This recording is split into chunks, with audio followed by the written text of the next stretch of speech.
আফগানিস্তানে গভীর রাতে আঘাত হেনেছে ভয়াবহ ভূমিকম্প। রিক্টার স্কেলে এর মাত্রা ছিল ৬। প্রথম ধাক্কায় অন্তত ২০ জন নিহতের খবর পাওয়া গেছে। তবে কর্তৃপক্ষ ও আন্তর্জাতিক সংস্থাগুলোর আশঙ্কা প্রাণহানির সংখ্যা শত শত ছাড়িয়ে যেতে পারে। পুরো গ্রাম মিশে গেছে ধ্বংসস্তূপে, চাপা পড়ে গেছে অসংখ্য মানুষ। যুক্তরাষ্ট্রের ভূতাত্ত্বিক জরিপ সংস্থা ইউএসজিএস জানিয়েছেন, স্থানীয় সময় রোববার রাত 11:47 কম্পন অনুভূত হয়। ভূমিকম্পটির কেন্দ্র ছিল মাত্র ৮ কিলোমিটার গভীরে, যা এর বিধ্বংসী প্রভাবকে আরো বাড়িয়ে দেয়। মূল কম্পনের পরপরই আরো অন্তত ৩ দফা আঘাত হানে, যেগুলোর মাত্রা ছিল ৪.৫ থেকে ৫.২ পর্যন্ত।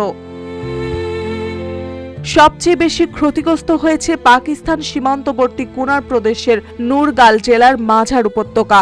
পাহাড়ি এই এলাকার শত শত ঘরবাড়ি মুহূর্তেই ভেঙে পড়ে। অনেক পরিবার ধ্বংসস্তূপে চাপা পড়েছে। পুলিশ প্রধান জানিয়েছেন, প্রবল বন্যা ও ভূমিধসে সড়কপথ বন্ধ হয়ে গেছে। ফলে স্থলপথে উদ্ধার অভিযান চালানো সম্ভব নয়। একমাত্র ভরসা আকাশপথ।